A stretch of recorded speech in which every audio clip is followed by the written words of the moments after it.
Okay, the next subject is my favorite, setting goals. Mr. Shoaff taught me how to set goals. What a favor that was. One morning at breakfast, shortly after I met him, he said, Jim, let me see your current list of goals and let's go over them and talk about them. He said, maybe that's the best way I can help you get a better direction started. And I said, I don't have a list. He said, well, is it out in the car or home somewhere? I said, no, sir. I don't have a list anywhere. He said, well, young man, that's where we got to start. He said, I can tell you right now, if you don't have a list of your goals with you, he said, I can guess your bank balance within a few $100s. Which he did. And that got my attention. I said, you mean my bank balance would change if I had a list of goals? He said, drastically. That day I became a willing student how to set goals. And sure enough, learning how to set goals changed my life. And I often wondered why no one had ever taught me how to set goals up until age 25. I went to high school, but if they offered it, I missed it. I went to college for a year, never heard it. I worked for Sears. Really. And to my knowledge, Sears never taught it. Right? How to set goals. So here I am, age 25, married, my family's starting, I've been to college, I'm working, and I still don't know how to set goals. But fortunately, when I was 25, I met the man who taught me how, and it revolutionized my whole life. Economically, socially, personally, it's incredible. So I want to share with you tonight what Mr. Shoaff shared with me, how to set goals. It can be a life changer. Okay, the next subject is the negative part of the seminar. Life is part negative, so we got to talk about the negative. And this subject is called diseases of attitude. Diseases of attitude.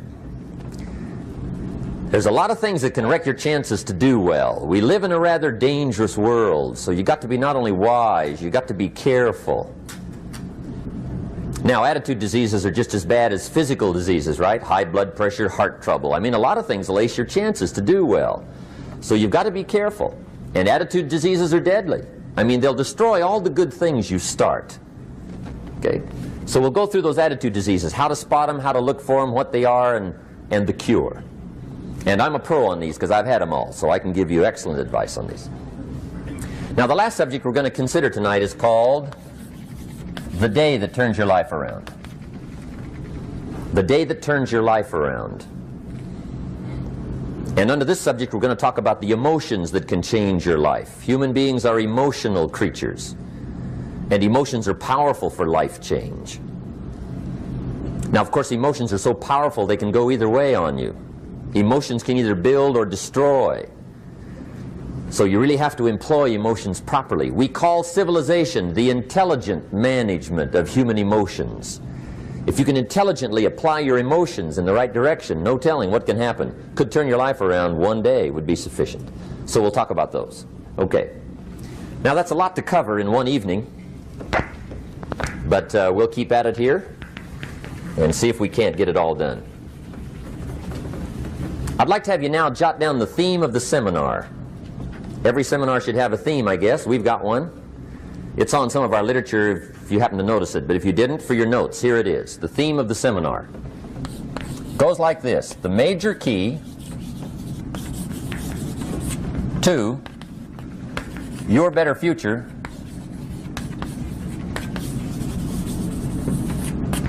is you.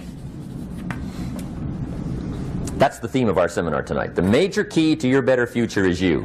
And I'd like to have you underline two words just to give it some added punch. Underline the word major and the word you, so that it reads, the major key to your better future is you. Now, my first suggestion is transfer this to a card or something where you can put it up, where you can see it every day. Preferably put it up where you can see it at the beginning of the day, before you go off to put the day together. This is a good phrase just to glance at, to keep in mind as you're putting the day together.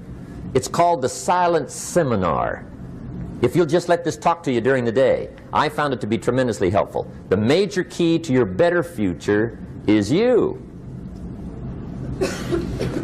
For a big share of my life now, I didn't have this one quite figured out. Among a lot of things I didn't have quite figured out. Many things used to puzzle me back in those early days. I used to wonder why two people could work for the same company, one make twice as much money. Now see, that used to puzzle me. And maybe they were the same age, graduated from the same school, live in the same community, work for the same company, with the same products and the same services. They've got the same traffic, the same problems, and one makes $1,000 a month, the other one makes $2,000 a month. Now that was my puzzling question. Why would this long list be the same and the money twice as much? I asked, what's the difference between $1,000 a month and $2,000 a month? And I don't mean $1,000 a month, right? I could figure that out. But what makes the difference? Why would one person do twice as well, 3 times as well? Speaking economically. Now, I know there's more than one way to do well. I understand that. But in this little narrow area called compensation, what's the difference? Well, back then, with my faulty thinking, I'm trying to reason it out. I thought, well, maybe time makes some of the difference, right? Some people do better because they have more time. I used to say, Harold ought to be able to do well. He's got a lot of time. If I had all of Harold's time, I could do well. Now that's got to be dumb, right? Number one, you can't get somebody else's time. A guy says to me one time, he says, you know, if I had some extra time, I could make some extra money. I said, then forget it. There isn't any extra time. Hey, when the clock strikes 12 midnight, that about wraps it up, right? I mean, you can look around the gongs there for a little more, but it's over.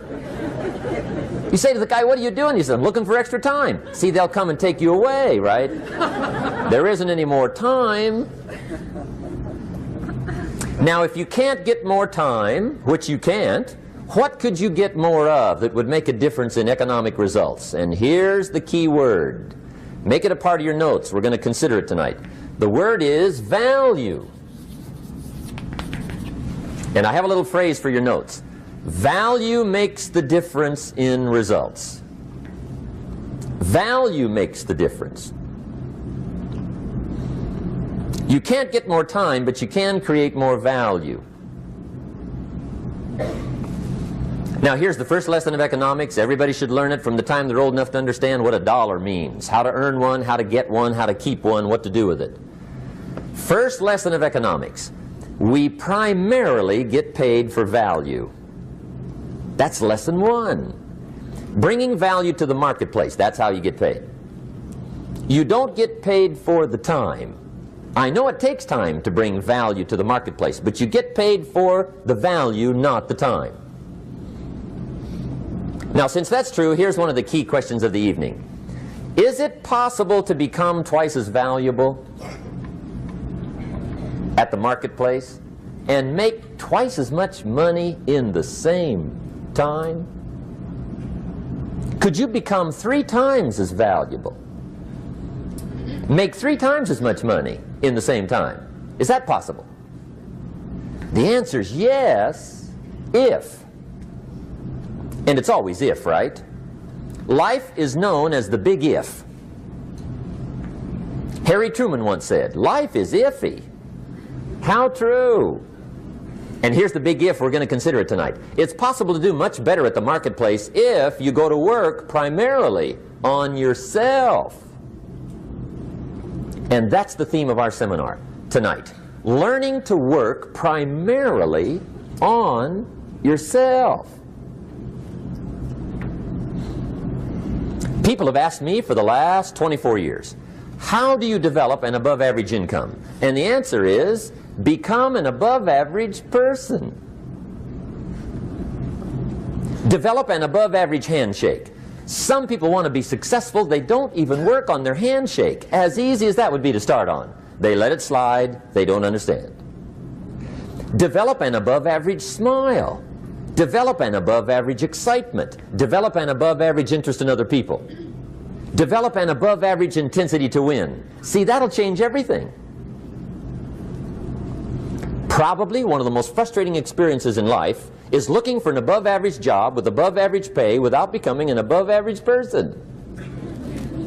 It's called frustration.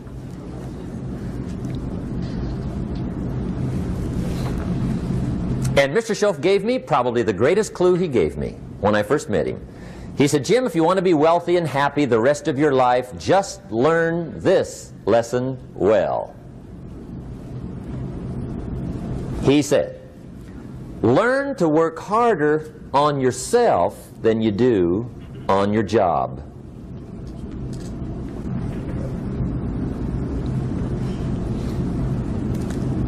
Then Mr. Schoaf gave me probably one of the most important clues among so many things he taught me, but this was in those early days.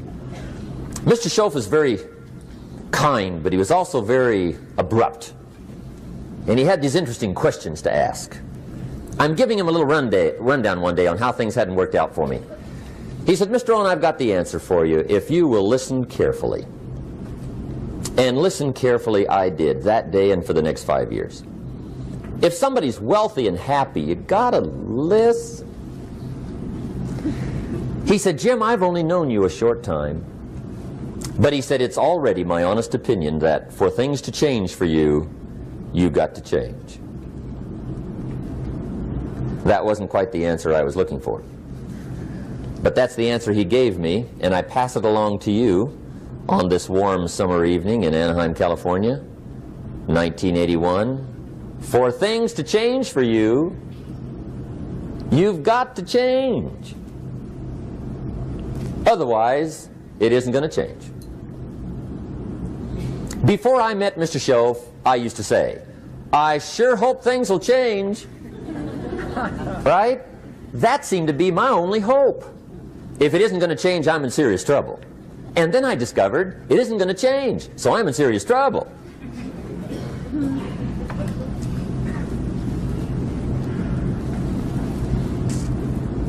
See, I can tell you what the 80s are going to be like. You have dropped into the right place. I did a seminar one time for Standard Oil executives and management in Honolulu. And we're having a conference one day on this big conference table. And one of them said to me, Mr. Rohn, you know some fairly important people halfway around the world. What do you think the 80s are going to be like? I said, gentlemen, I do know the right people. I can tell you. So they all listened very carefully. And I said, gentlemen, based on my wide experience, I can really honestly say to you, in my opinion, in the 80s, it's going to be about like it's always been. Aren't you glad you came? That's inside. I don't pass that around just everywhere. Now, of course, I said that to make a point, but I also said it because it's accurate. It's going to be about like it's always been. It isn't going to change. The tide comes in, and then what? It goes out. For 6,500 years that we know of, recorded history, and probably long before that. So it is not going to change. It gets light, and then what? It turns dark. 6,500 years. See, it's not likely to change. And we're not to be startled by that. And if the sun goes down, the guy says, what's happened, what's happened? It means he hasn't been here long, I guess, right? It always goes down about this time. The guy says, well, I don't like that arrangement. Well, you got to talk to somebody besides me, right? It gets light, then it turns dark. In rotation, the next season after fall is what? Winter. Pray tell, how often does winter follow fall? Every year regularly for the last 6,500 that we know of. See, it is not going to change. Now, some winters are long, and some are short, and some are hard, and some are easy, but they always come right after falls. It isn't going to change.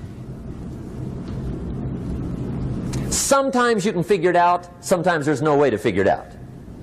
Sometimes it goes well, sometimes it gets in a knot. Sometimes it sails along, sometimes it gets in reverse. See, that's not going to change. The last 6,000 years reads like this: opportunity mixed with difficulty. That's how it reads. It isn't going to change. The man says, well, if it isn't going to change, how will my life ever change? Answer, when you change.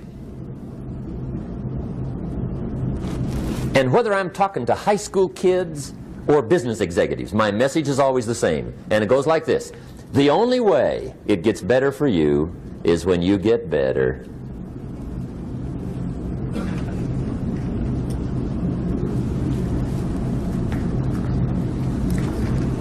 let me give you the 4 major lessons in life to learn. Here's 4 majors.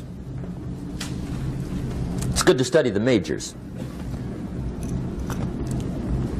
In our weekend seminar we teach. Some people don't do well because they major in minor things. You've got to be on the lookout. At the end of every week, end of every month, you've got to check, make sure you're not spending major time on minor things. Okay, we go through that whole series. Majors and minors. Now, let me give you 2 phrases before we get to the 4 majors. This will set it up and you'll see where I'm going. 2 key phrases for your notes. Here's the first one. Life and business is like the changing seasons. That's the first phrase. Life and business is like the changing seasons.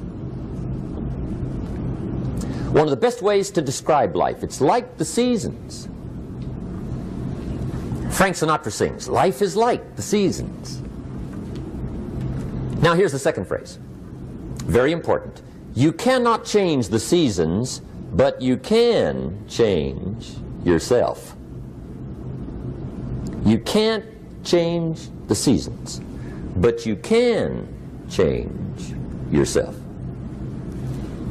And see, that's how life gets better for you, not by chance, but by change.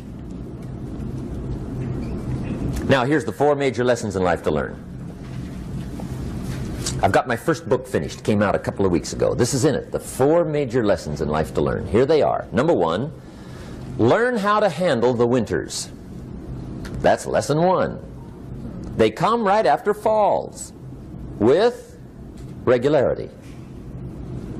Some are long and some are short and some are hard and some are easy, but they keep coming. You must learn to handle the nights. They come right after days. You must learn to handle difficulty. It comes right after opportunity. You must learn to handle recessions. They always follow progressions for the last 6,000. See, it isn't going to change. The lesson you must learn is how to handle it. And there's all kinds of winters, right? The winter when you can't figure it out. The winter when it all goes smash. The winter when it turns belly up.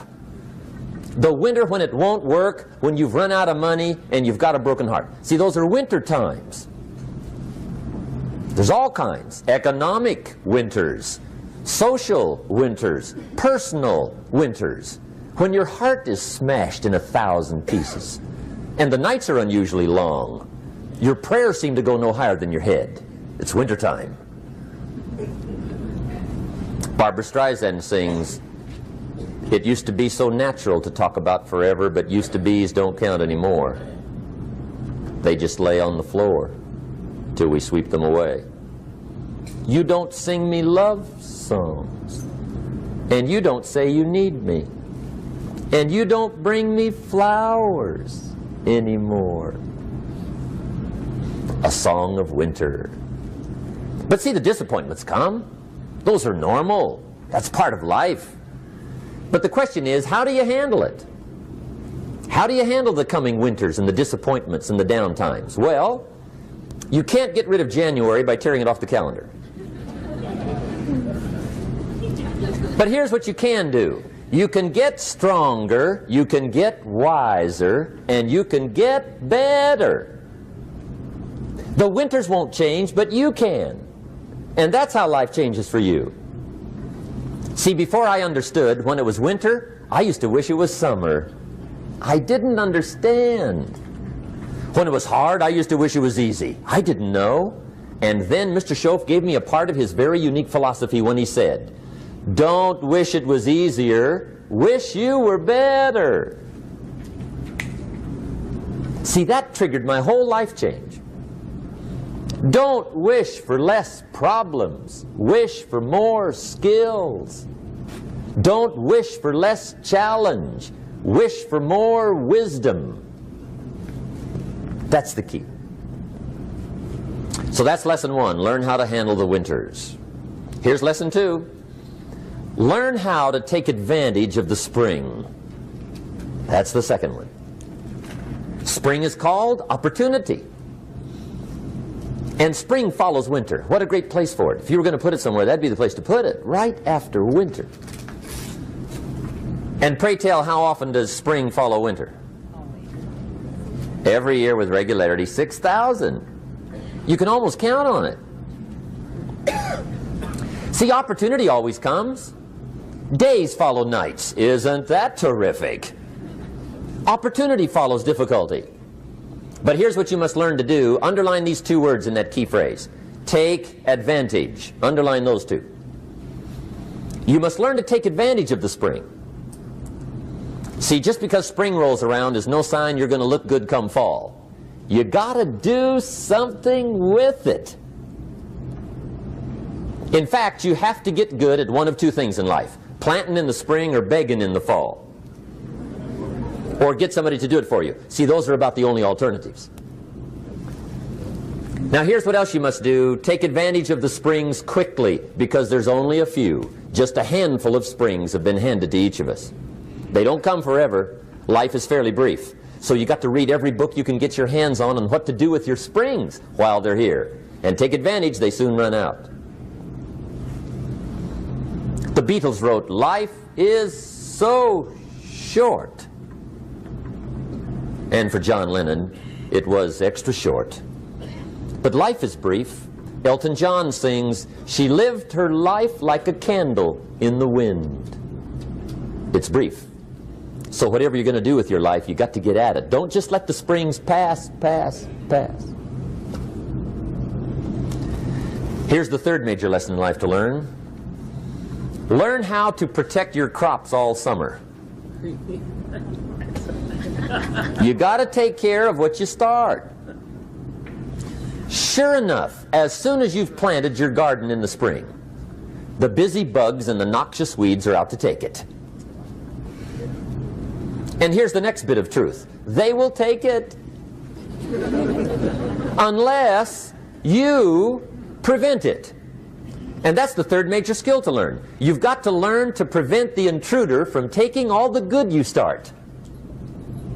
It's one of the challenges. Here's two key phrases under number 3. First one, all good will be attacked. On this planet. Maybe not the next one we get to, but on this one, all good will be attacked. Every garden will be invaded. Not to think so is naive. And here's the second phrase. All values must be defended. Political values, social values, community values, family values, marriage values, friendship values, business values. Every garden must be tended all summer. Third major lesson. Now here's number 4. Fourth major lesson in life to learn. Learn how to reap in the fall without complaint. Learn to reap come harvest time without complaint.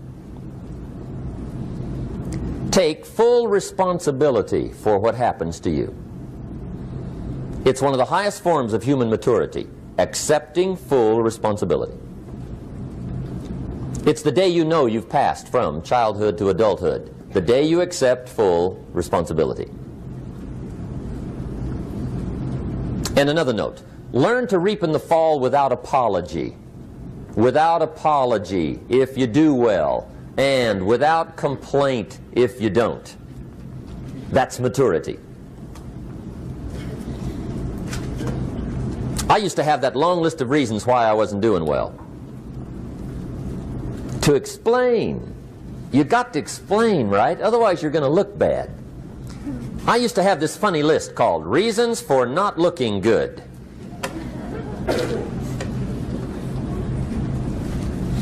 I used to blame the government. I mean, you can believe that or not. It was at the top of my list. I had a lecture second to none. The government. That was on my list. I used to blame taxes. Look what you got left after they take everything. And they expect you to do well. That was on my list there. Prices, that one's easy, right? You walk into the supermarket with $20, come out with a little half bag. So I had that on the list. I used to blame the weather. I blamed the traffic. I used to blame my car. I blamed the manufacturers. I used to blame the company. I blamed company policy. I used to blame the training program. I blame my negative relatives. They were always putting me down. I blame my cynical neighbors. They're just selfish, looking out for themselves. Won't loan you money? They were on my list.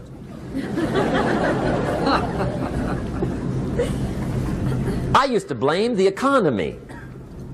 I blamed the community. That's a pretty good list for not doing well, isn't it? I thought it was good. I'll never forget one day, Mr. Schoaf was very kind, but he was also very blunt, and this was no exception. And I'm glad he was blunt. There's a lot of things I'd have missed if he hadn't have been blunt. One day, with sort of a curious look on his face, he said, "Jim, just out of curiosity, tell me, how come you haven't done well up until now?"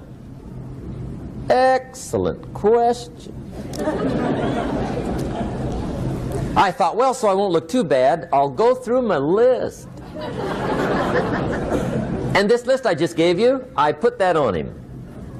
And he was very patient. He let me go through the whole thing, the government, the weather. I went through this whole thing. When I finished, he looked my list over very carefully. He said, "Mr. Rohn, big problem with your list. You ain't on it." How brilliant.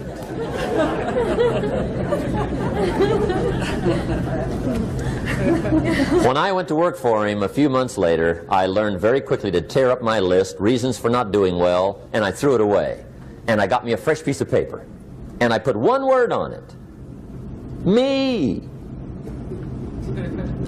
There's a Black Heritage spiritual that says, "It's not my mother nor my father, nor my brother nor my sister, but it's me, O Lord, standing in the need of prayer." See, I used to blame everything outside. And then let me give you a little philosophy that helped turn my life around. For your notes, here it is. It's not what happens that determines the quality or the quantity of your life. It's not what happens. And the reason is because what happens happens to about everybody. No different. The sun went down on all of us last night. A common event, a happening. And I found out that the same things can happen to two different people. One gets rich and one stays poor.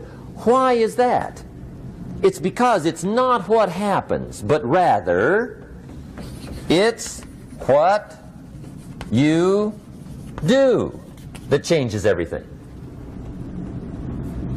So that's a key phrase. It's not what happens, it's what you do. What happens is about the same. You might put that in parentheses here. Same. What people do, that's what's different. Anything can happen, right? Everything can happen. I've heard all the stories. I've been one of the stories. Hey, we could all tell stories all night long, right? Happenings. Anything can happen. Have you heard of Murphy's Laws? Anybody here heard of Murphy's Laws? Okay, most of you have. Murph had these laws.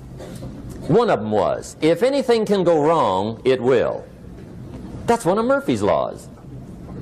He was not one of the great positive speakers of the day. But anyway, it's still true though, right? Anything can go wrong, everything can go wrong. For sure. I've fallen out of the sky so many times. Once to the tune of a couple of million. Devastating. Took me a while to survive that one.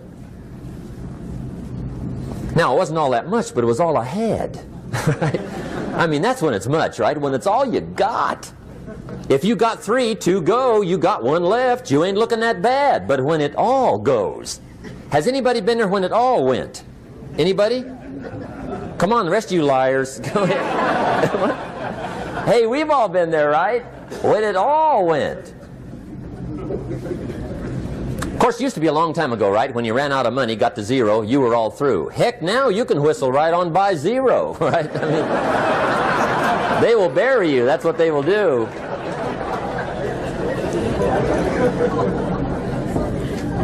But see, those are the happenings, right? Everything can happen. Anything can happen. But it's not the happenings. It's what you do about it. Somebody says, yeah, but you don't understand the disappointments I've had. Come on. Everybody's had their share. Disappointments are not special gifts reserved for the poor. Everybody has them. The difference is what you do about them. It's not the weather. I used to blame the weather, and I discovered it rains on the rich. So see, that won't help. Two men wake up one morning, there's a rainstorm on. One of them looks out his window, sees the rainstorm, and he says, "Wow, what a storm. With weather like this, they can't expect you to go out and make sales." He stays home. Same morning, the other guy looks out his window, sees the same storm, says, "Wow, what a storm." But he says, "You know what, with weather like this, what a great day to go out and make sales." Most everybody will probably be home, especially the salesman.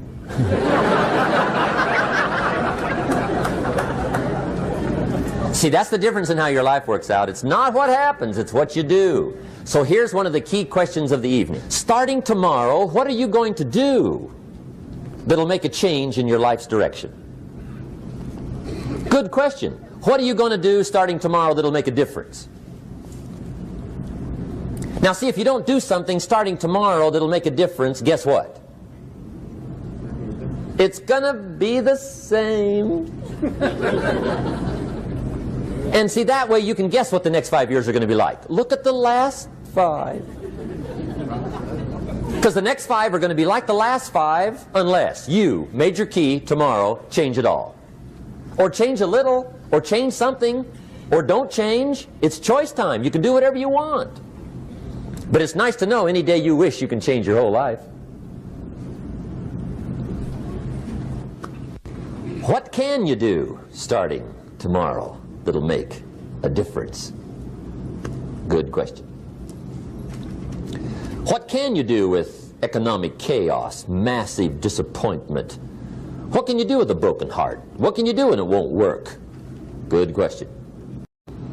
So if I had a word with you tonight, one-on-one, just you and me, I think my personal advice to you would be, this year, 1981, reach down inside of you and come up with some more of those remarkable human gifts. They're there, waiting to be utilized. And then change anything for you you want to change. And I challenge you to do that because you can change. If you don't like how it is for you, change it. If it doesn't suit you, change it. If it doesn't please you, change it. If it isn't enough, change it. And I challenge you to do that because you can change. See, you don't ever have to be the same again after tonight, only by choice. If you don't like your present address, change it. You're not a tree.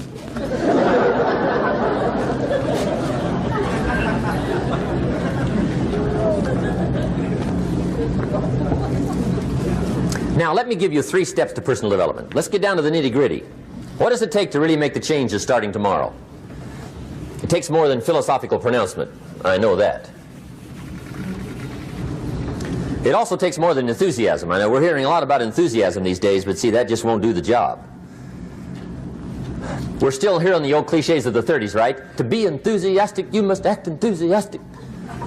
But see, that's not going to help. After you have leaped about, there are some things you got to do, or it isn't going to change.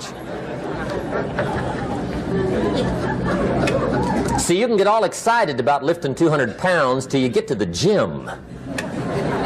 And then you need a new excitement. And the new excitement is called discipline. Major step to human progress. Discipline. If there's one thing to get excited over, that's it. Get excited over your ability to make yourself do the necessary things. What could you make yourself do starting tomorrow that would change it all? No! Tell him. Now see, that's exciting. On any given day, you can massively change the direction of your life. Murder is a clear example that any one person on any given day can forever alter the course of their life. It just happens to be a negative act. But just as sure as you can commit a negative act, you can also commit a positive act and forever alter your life. whenever you wish. Now that's exciting.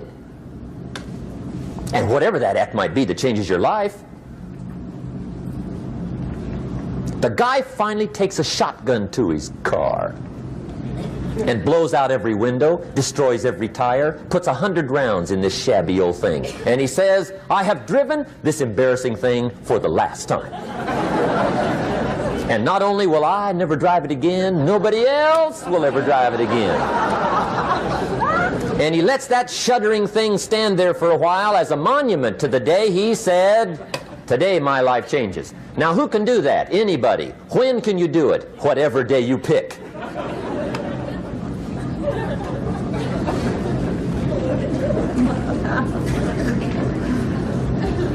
Now here's the key to discipline. Start with the little disciplines, get excited over the little disciplines, and get right on those, because those will lead to the big ones. You can't handle the big challenges in life unless you take on the little ones. Make a list of all the things you can do, get right on those, discipline yourself for those, both for the results and for the muscle and for the practice, so that when life hands you some big challenges, you'll be ready, you'll have the muscle. But see, if you don't handle the small ones, you can't take care of the big ones. Okay, here's what else it takes for life change. Self-motivation. Key phrase, self-motivation. I don't know why we call it self-motivation. It's really the only kind there is. You've got to motivate yourself. Because I found out you can't change people. They can change themselves, but you can't change them. Lord knows some I've tried. But see, it won't work. People have to change themselves. I learned some of those lessons early. I built a little sales organization way back in those early days. I'm 25. And I had some nice people. I said, I'm going to make these people successful if it kills me. I almost died, right? I mean, you can't do that.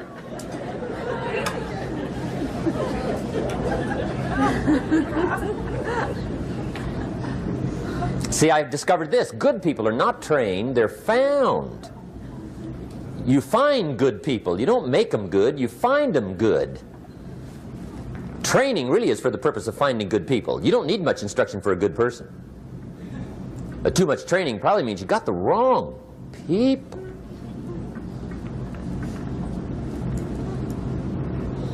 So you got to find the right people. That's the key to getting a good job done. One of the major things we learn in management, lesson 1, don't send your ducks to Eagle School.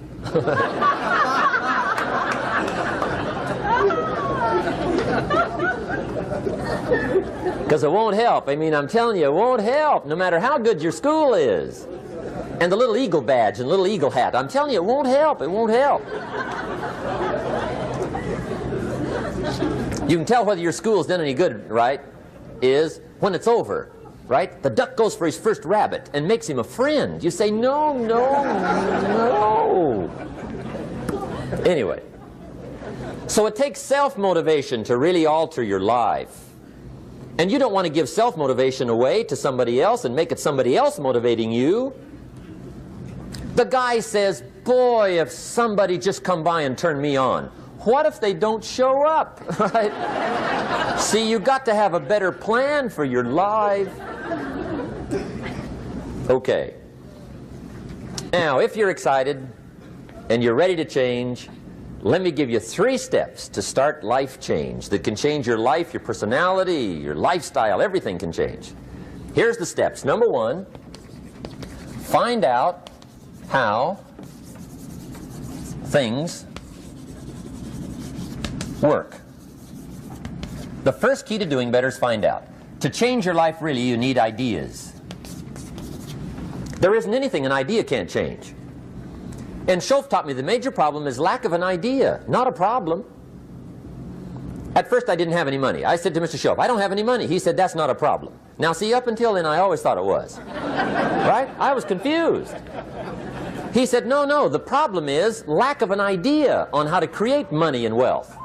It isn't lack of money, it's lack of ideas. So if you get the ideas, see, you can change anything. Now to get ideas, you need a constant study of finding out.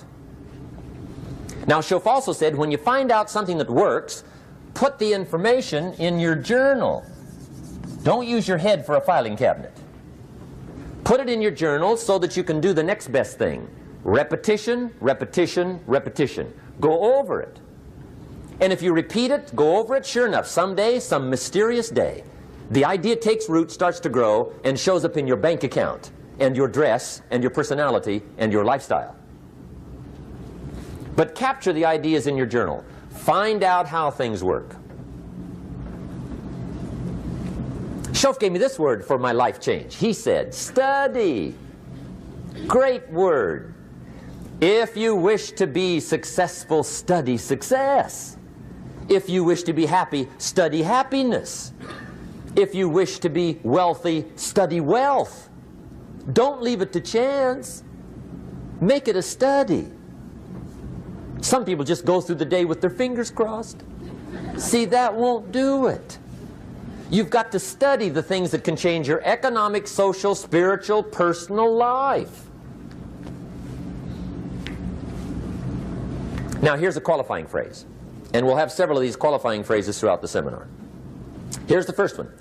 You may not be able to do all you find out. I understand that.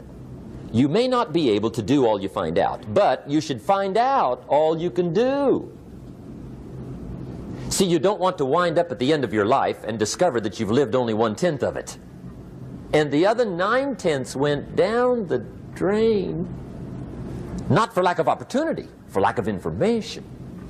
So that's number one, find out how things work. Now here's the best human virtue for finding out, curiosity. Make a note of that. Curiosity. Be curious. You might add a word to it that'll help. Childish curiosity.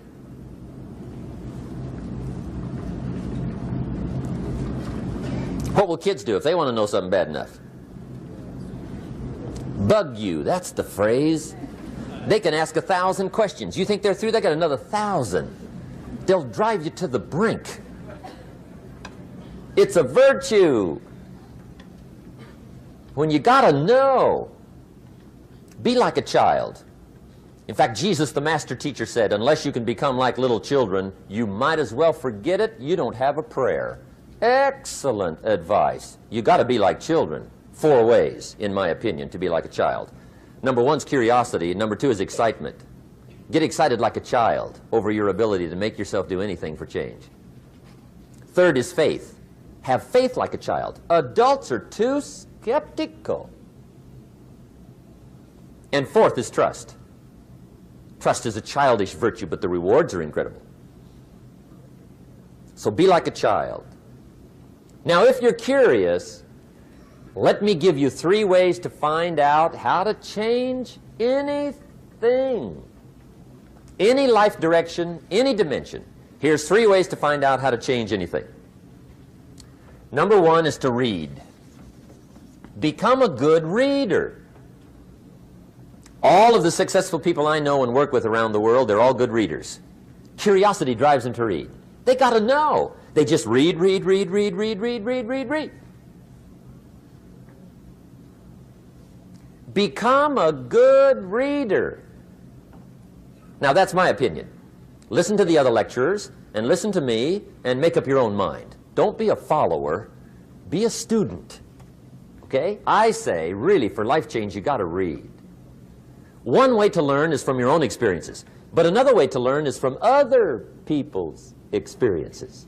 See, one book might save you 5 years if you read it. Did you know there's books on how to be stronger, more decisive, be a speaker, be a leader, have a better effect on other people, develop your personality? Did you know there's books on that? And people don't read them? How would you explain that? And they can read? Did you know that hundreds of successful people have written their stories in books and they wrote down how they did it and people don't read it? How would you explain that?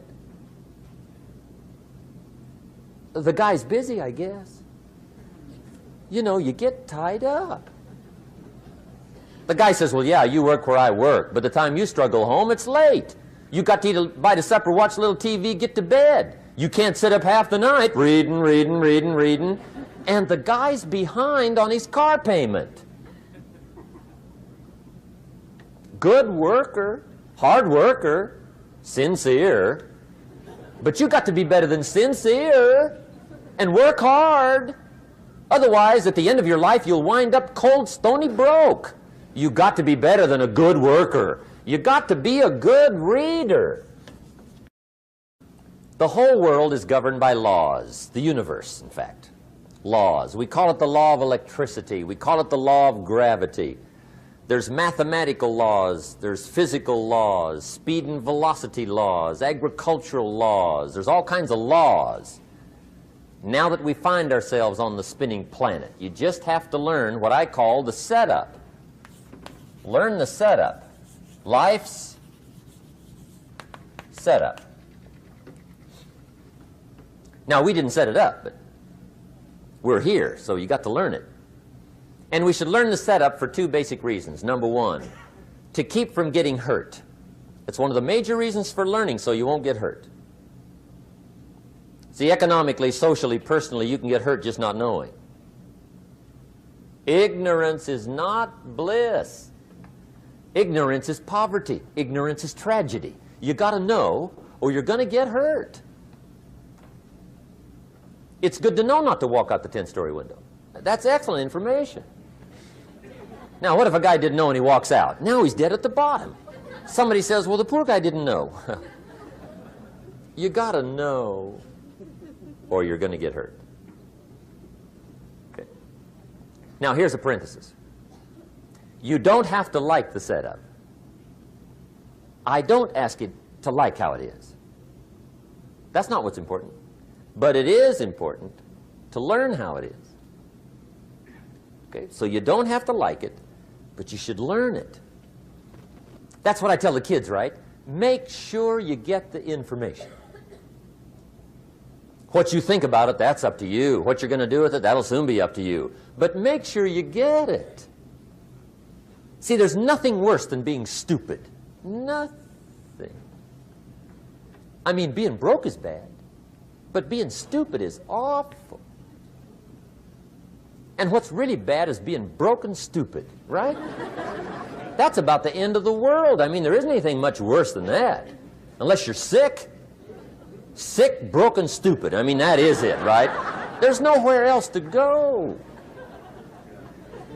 So make sure you get the information. It's key. You don't have to like it, but learn it. If this big monstrous thing lifts up in the sky, hangs there for a little while, cuts loose, comes crashing down, boom, shakes the ground for 5 miles. And then this big monstrous thing lifts back up in the sky, hangs there for a little while, cuts loose again, comes crashing down, boom, shakes the ground for 5 miles. It just keeps doing that, this big monstrous thing, lifting up and then crashing down, boom. Now, you might come along one day and say, that's got to be a stupid arrangement, which is okay. You're entitled to your opinion. But the first thing you should learn to do is get out from under it, right? That's number one. You might have a great moral argument. You might want to shake your finger at the sky, but do it from over there, right, so you don't get smashed. It's called your basic smart. So number one, learn so you won't get hurt. Whether you like it or not, learn. Now here's the second reason for learning, the setup, to benefit. It's called the plus of life. And that's what life is, right? Both minus and plus. The minus is tragedy, heartache, misery, failure, unhappiness. But life is also happiness, prosperity, good feelings. So here's the key. Learn to get on the good side of the way things work.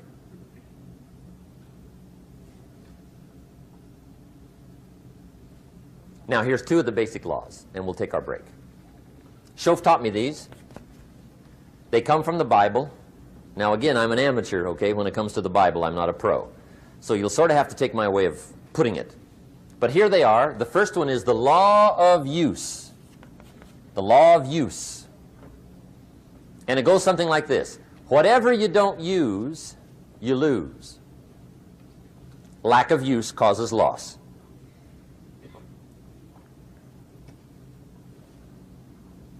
on this planet, maybe not the next one, but on this one, if you tie your arm to your body, leave it there long enough, you'll never use it again.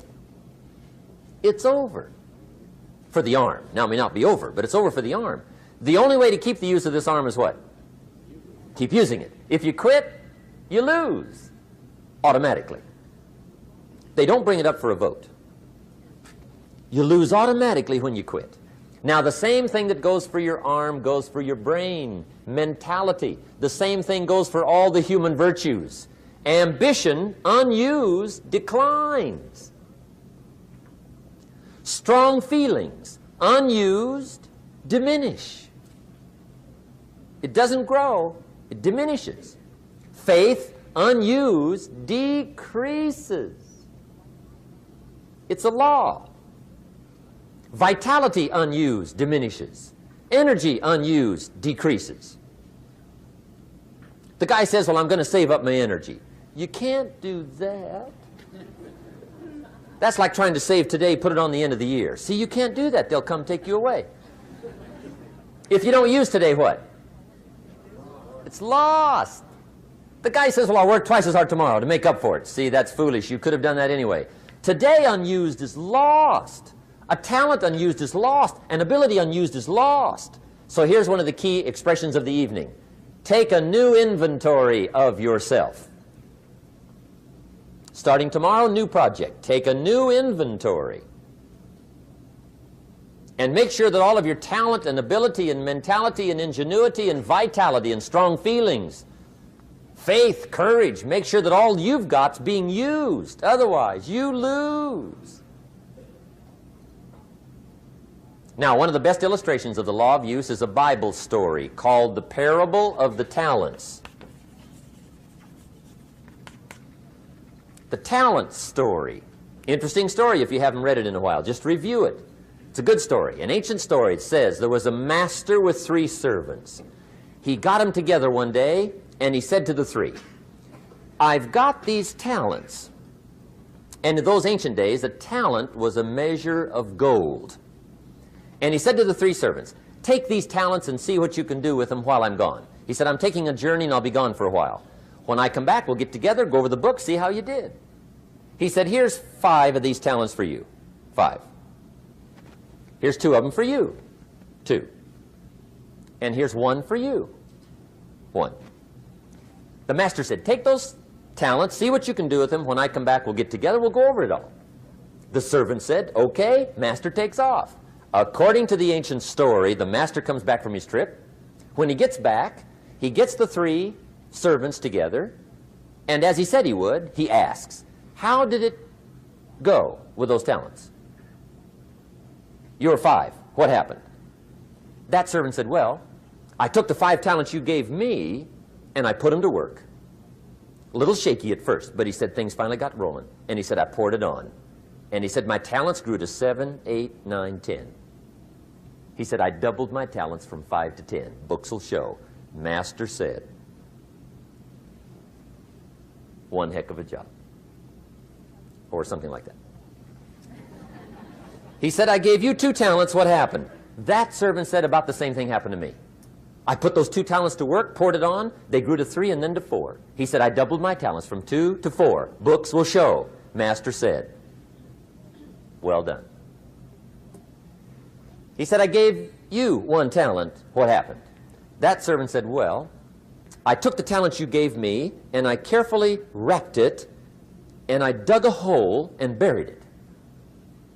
And camouflaged it, I suppose, right? So nobody would steal it. And he said, fortunately, nobody got it. And he said, I knew you were going to be here today, so I dug it up. Here it is, safely wrapped. I did not lose it while you were gone. According to the ancient story, the master said, take that talent away from him and give it to the man that's got 10. Now you might say, well, I don't like that arrangement. The poor guy's only got 1 talent. He's already got 10. It ought to be more even. Remember, I didn't ask you to like it. But this one I would ask you to learn, because it simply means whatever you do not employ, you forfeit. It's a law. So learn well the law of use. Now here's the second one, and we're going to take our break. Second law from the Bible. This one we've heard since we were small, I'm sure. It's called the law of sowing and reaping. In fact, we probably heard it so often we could quote it. It says, whatever you sow, what? You shall reap. Fairly blunt, hopefully clear. Here's my first suggestion on the law of sowing and reaping. Don't try to beat it. You might as well try sitting on the sun in the morning. Keep it from coming up. You'll have better luck. Whatever you sow, you reap. Now, for a fair share of my life, I'm a bit mixed up on how all this applies. Among a lot of things I was mixed up on. I knew I wasn't reaping too good. That I understood. My problem was I was confused about what was causing it. Remember me with the funny list? I thought those are the reasons why it isn't working out well. And then Mr. Schoaf gave me the clue that helped me figure it all out. He said, Mr. Rohn, I have another answer for you. There's another way to quote this law that'll show you where the problem is so you can go to work on it right away. All you need to know is where the problem is. Then you can go to work on it. So he quoted me the law another way, and I found out what my problem was. Here's the way you quote the law. Whatever you reap is what you've sown. Now I knew what my problem was. Whatever you reap is what you've sown. If you don't like the crop, who do you look up? Answer, whoever planted it. And where do you find who planted your crop? Answer, in the mirror. What I finally learned to do come fall was to go to the mirror. That's where you go. And if necessary, you say, a few skinny carrots? I got to be unimpressed. Where were you last spring? Asleep? Didn't you read the books? Did you break your hoe? Let me give you 7 key points to the law of sowing and reaping. Let's tick right down through the list of 7, and it'll be break time. 7 points to sowing and reaping. Here's part of the philosophy that really helped me to make some changes in life direction. Number 1, the law of sowing and reaping is negative. That's number 1, which simply means if you sow bad, you reap bad. Now, this is kind of 3rd grade, but it doesn't hurt to go over the basics. If you plant thistle seeds, you don't get pumpkins. Honest, no use looking for pumpkins. John says, how come no pumpkins? Come on, John. The law's negative. That's how come. Now, here's number 2. The law's positive, which simply means if you sow good, you reap good. If you plant pumpkin seeds, you don't get thistles. Not from pumpkin seeds. Mother Nature won't pull tricks on you over in the corner snickering, pushing you thistles and you planting pumpkin seeds. She won't do that. You will get pumpkins from pumpkin seeds, and the reason is because the law is positive. Now here's number 3. I got excited when I found out the full dimension of this. See, you do not reap what you sow, but rather you always reap much more than what you sow. So the 3rd key word is more. You don't get back what you put out. You get back much more than what you put out. And it works both positive and negative. On the negative side, it said, if you sow to the wind, you reap the whirlwind. So you've got to get ready for that, or you will be naive. See, anybody can.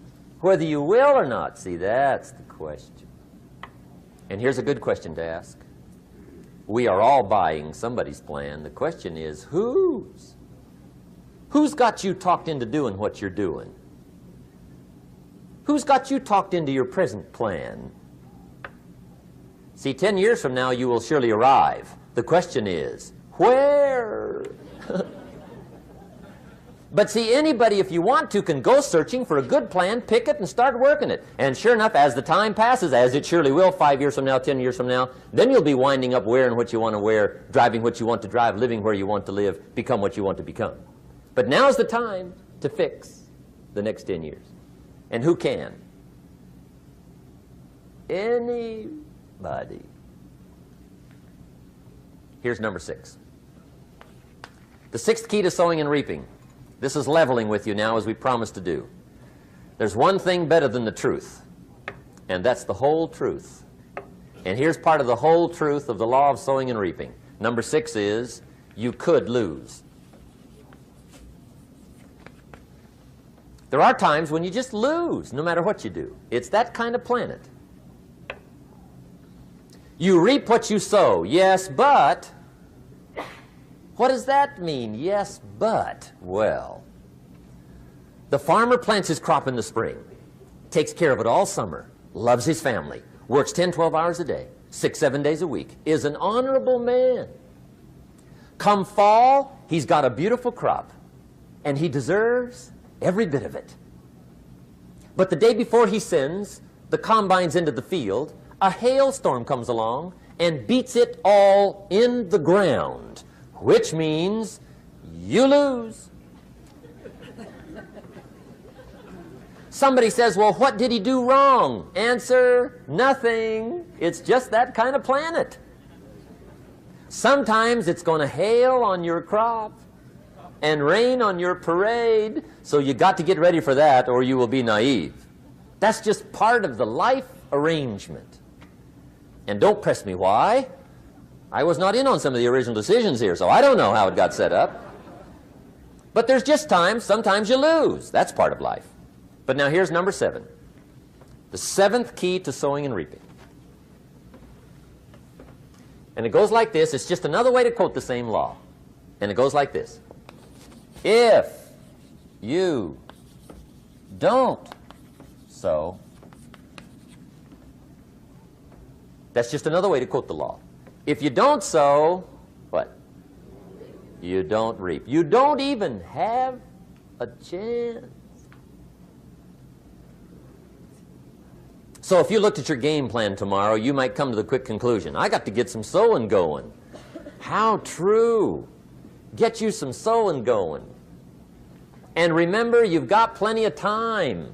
You've got all the time there is. Some people spend enough TV time to make a fortune. The latest article on television watching in this country, according to the latest article, the average television is on in this country in every household 7 hours a day, called the Big 7. I asked a guy one time what his TV cost. He said about $450. I said, you forgot to look at the price tag. He said, what do you mean? I knew he was a TV watcher. I said, that television costs you, in my opinion, at least $12,000 a year. To watch it, not to own it. Owning it's cheap. Watching it is what's expensive. And I said, hey, $12,000 a year is too much to pay to watch TV. That's too much. Pay a little, but not $12,000. And he's the guy that said, I hope pay TV never comes.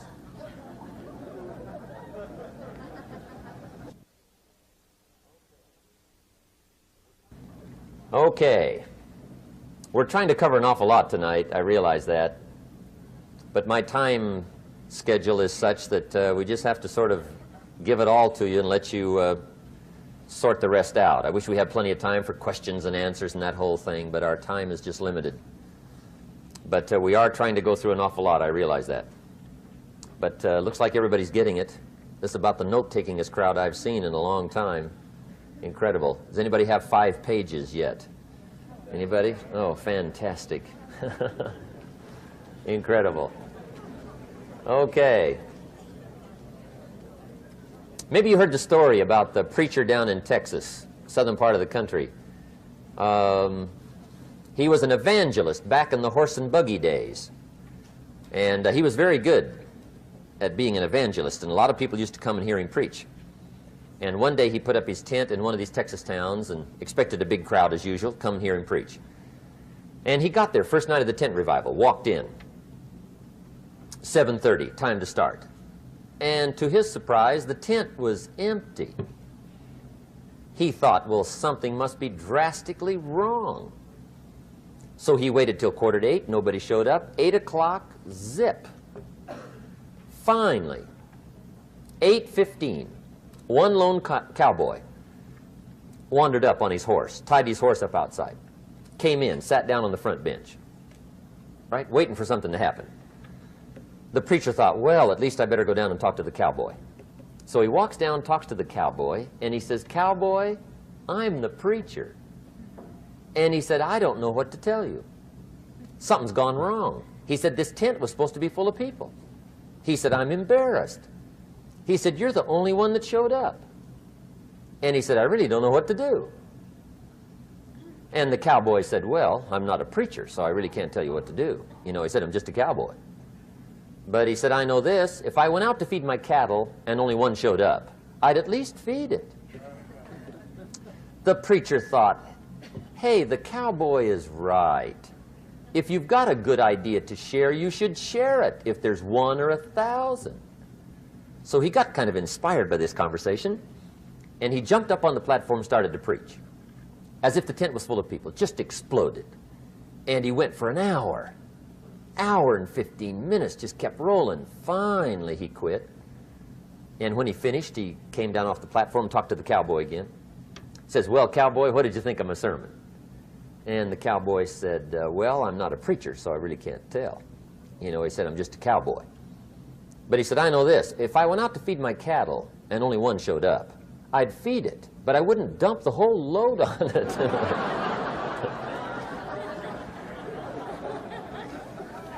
So anyway,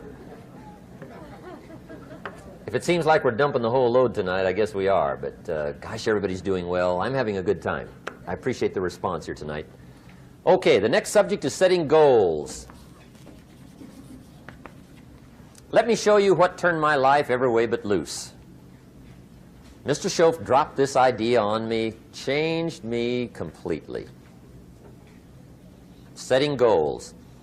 Here's what can easily happen if you don't set goals. It's easy to let life deteriorate into making a living instead of designing a life. And we all have a choice: make a living or design a life. It's easy to get trapped by economic necessity and settle for existence rather than substance. That's easy. But the best advice I can give you on how to break out of that trap is to learn how to set goals. Mr. Schoaf put it to me this way.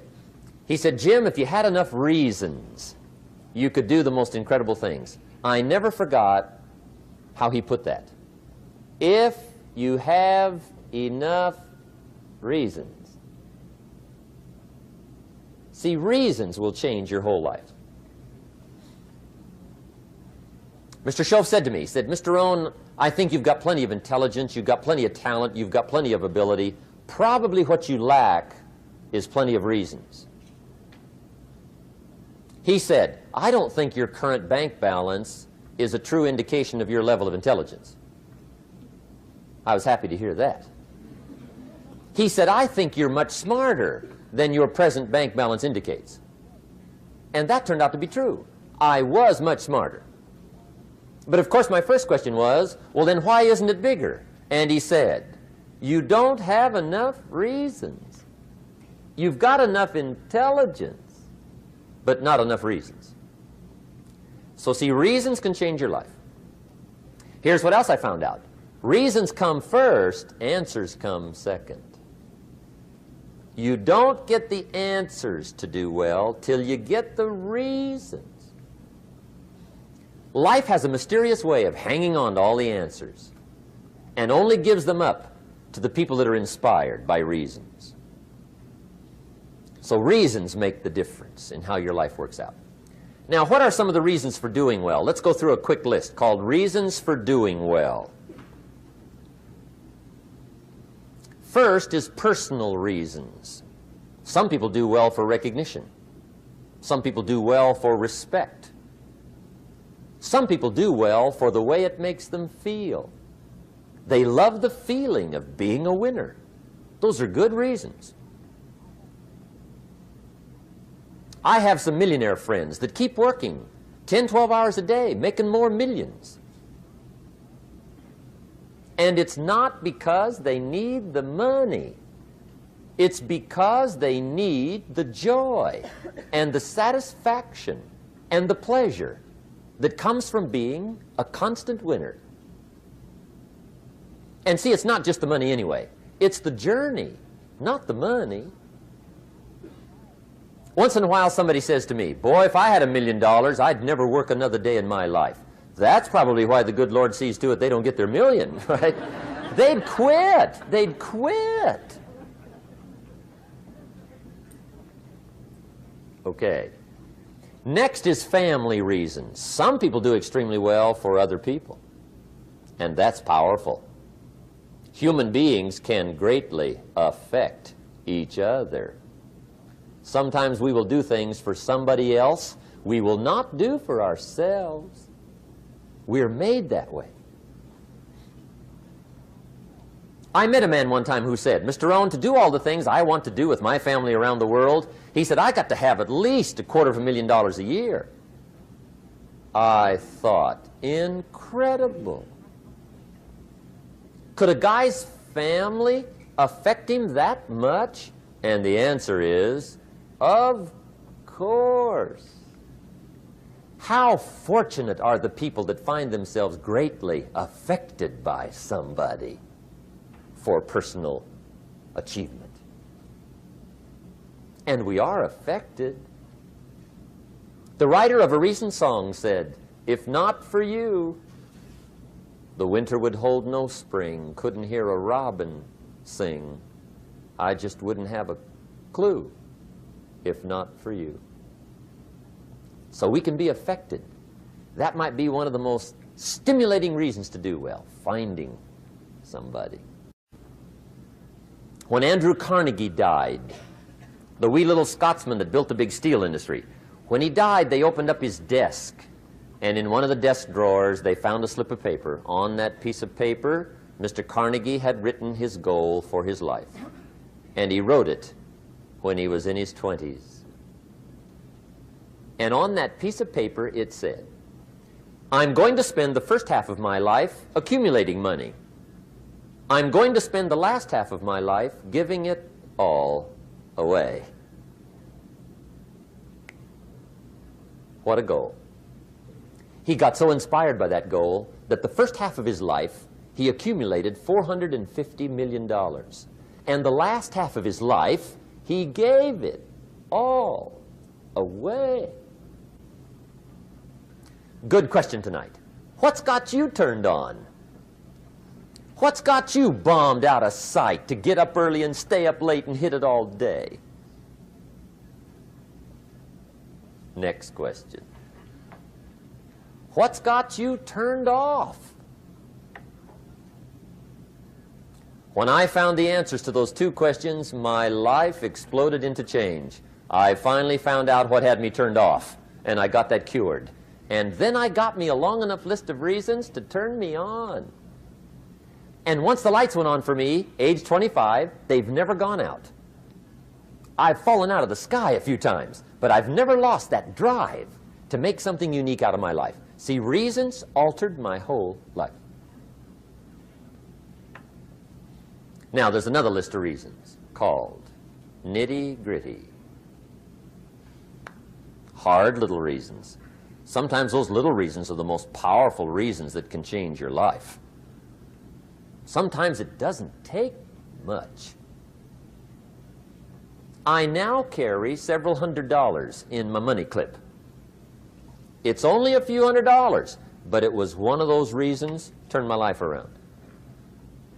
Just before I met Mr. Schoaf, I heard a knock at the door. I go to the door, and there's a little girl standing there about this tall selling Girl Scout cookies. And she gave me one of the finest sales presentations I've ever heard. Special deal, several flavors, this whole package of stuff, $2. And with a big smile, she very politely asked me to buy. And I wanted to. Big problem. I'm broke. I don't have $2.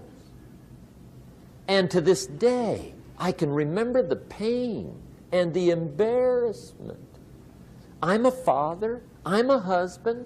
I've been to college. I'm working. I'm 25. I don't have $2. And I didn't want to tell her that for some reason. So I did what I thought was next best. I lied to her. I said, hey, look, I've already bought lots of Girl Scout cookies.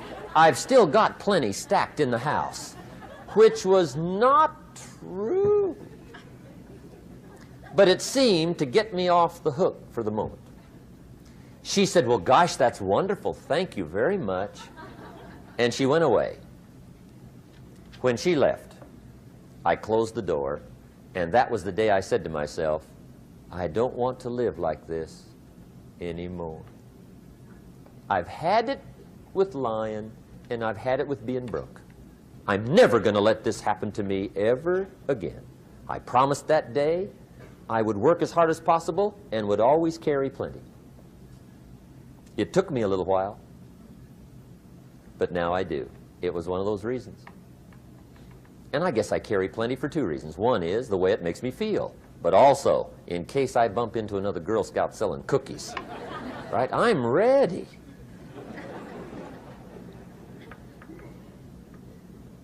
I walked out of the Bank of America one time up in Saratoga, California, where I used to live.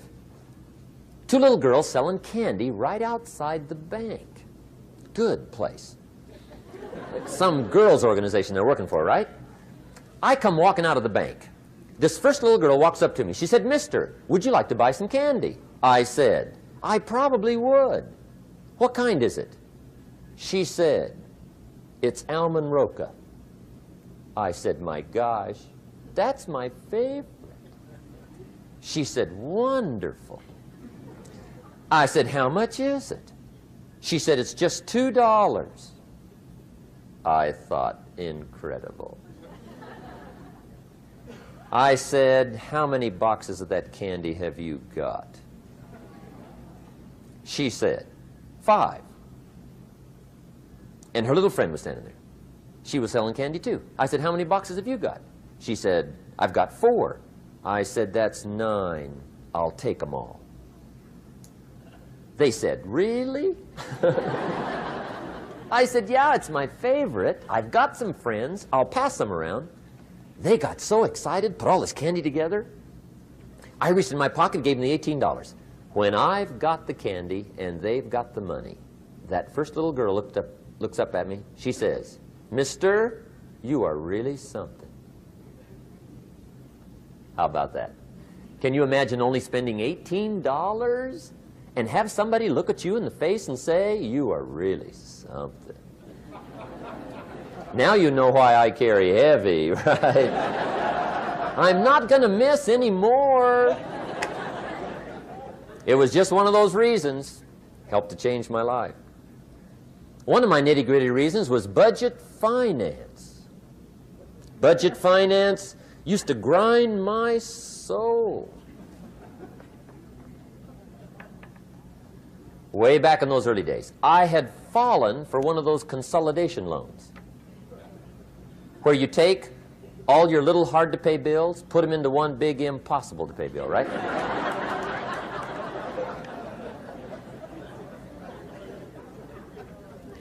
I would get 4 or 5 payments behind. This one guy used to call me day and night.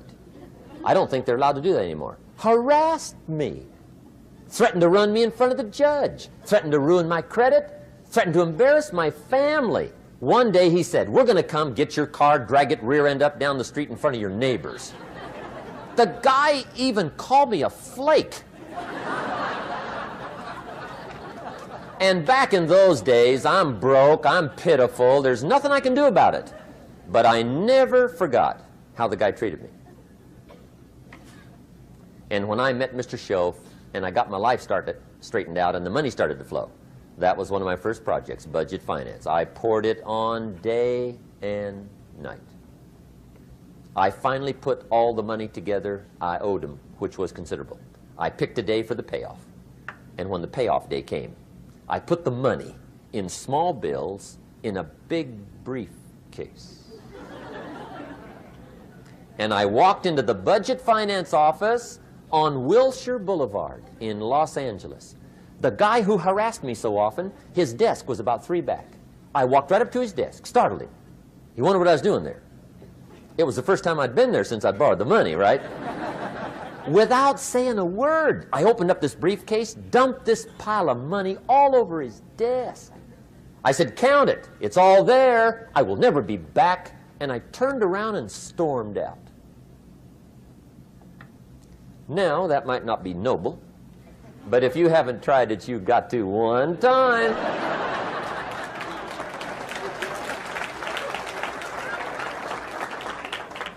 It can be the day that turns your life around. All you need is a reason that turns you on.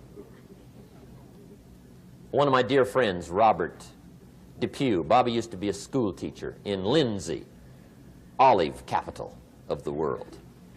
Bobby taught school several years, got a little weary teaching school. One day decided he wanted to get into sales.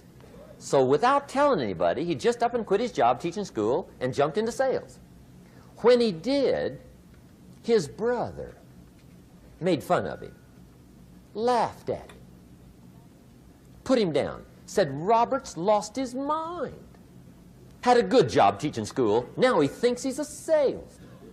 He's going to go down the drain, lose everything. Just put him down something fierce. Bobby said, the way my brother acted when I got into sales, he said that made me so mad, I decided to get rich. And my question for you tonight is it possible to get that mad? Of course. Wealth is not a matter of intelligence. It's a matter of inspiration. Today, Robert happens to be one of my millionaire friends. Bobby's rich.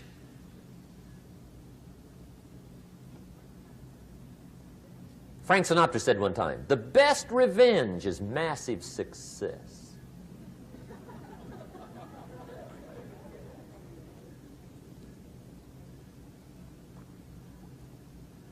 Hey, get you a long enough list of reasons so that after tonight you never lack for inspiration. You might not have all the answers right away, but you can get the answers if you can get the reasons. Now let me give you a little simple formula for goal setting. Okay? We take 2.5 hours on the weekend for the whole 10-year plan. We don't have time for that tonight. But let me get you started with a little simple formula Mr. Schoaf gave me. And maybe this will be helpful. First of all, I've divided goals into 2 parts. First is long range. Long range goals. That's your dreams. Your dreams for the next 3, 5, 10, 20, 30, 40 years. Actually, the rest of your life. Your dreams. You've got to keep dreaming. Ronald Reagan, president, said to the joint session of Congress a few weeks ago, the Republic is a dream. And if we don't keep dreaming, we will lose the Republic. Your better future is a dream for yourself and for your family. Where do you want to go? What do you want to do? What do you want to be? What do you want to see? You've got to dream dreams. There's a Bible phrase that says, without dreams and visions, people perish. You've got to have something to go for that inspires the heart and the soul. Dreams. From the children of Sanchez, it says, Take the crumbs from starving soldiers, they won't die. Take the bread from hungry children, they won't cry. But without dreams, we all will die. You've got to dream. Don't lose your dreams. For yourself, for your future, for your family. The dreams of love and enterprise and travel and doing things. Becoming something unique on your journey here. Don't lose your dreams. Do some dreaming. That's long-range goals. You've got to have those. So that's number one. Here's the second part of goals, short range. Short-range goals. That's your goals for tomorrow, this week, this month, this year, the immediate future. We call these confidence builders. Because if you set up something short-range, go for it, get it, latch onto it, work hard, accomplish it. That starts building your strong feelings to go for your dreams. Now, I've divided goals into three categories. Here they are. Number one is economic. That's your goals for money, income, business, profits, production. Economics. Make sure you've got your economics well planned. Economics plays a major role in everybody's life. Economics is major, which means it ought to be meticulously well planned for tomorrow, this week, this month, this year, long range. What if you asked somebody tomorrow if you could see their meticulously well planned list of economic goals? What would they probably say? They'd say, "You some kind of a nut? You must be weird." Hey, I found out what success is. Success is doing what the failures won't do. Make sure you've got your economics well planned. It'll put you in the top 5%. One of the key little subjects we talk about on the weekend is the 7 fundamentals for wealth and happiness. And that's one of them, well-planned economics. It's a fundamental if you want to do well. Join the top 5%. Anybody in this room can join the top 5%, if you will. Okay. Now here's the second category of goals, things. Make a list of the things you want. And on my list of things, now I put everything. Little things as well as major things. Doesn't matter how small it is, it goes on my list. I used to just put major things, cars, homes. I don't do that anymore.